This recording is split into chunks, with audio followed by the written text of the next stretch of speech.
મુસલમાનો જે અત્યાચાર કર્યા એ ભૂલવાના નથી. હજુ પણ તમે જુઓ, રહી અને આ મુસલમાનોનું ભૂત ગમે ત્યાં જૂણા છે. આપણા અનેક મંદિરો જે ઉત્તર પ્રદેશમાં હોય કે બીજા બધા હોય, મુસલમાનોએ તોડી કબજા લઈ અને મસ્જિદો બનાવી દીધી છે.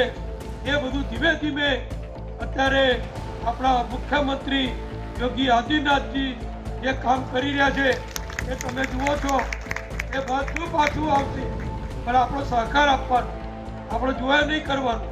આપણી જરૂર પડે ત્યારે એમાં મદદ કરવાની, એટલે બધું જરૂર થવાનું છે.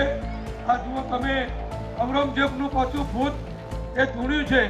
હવે મહારાષ્ટ્રમાં મરાઠાઓ પણ આનો કોઈ ઉપાય કરશે. દેવેન્દ્ર ફડણવીસ આપણા મુખ્યમંત્રી એ પણ ઉપાય કરશે.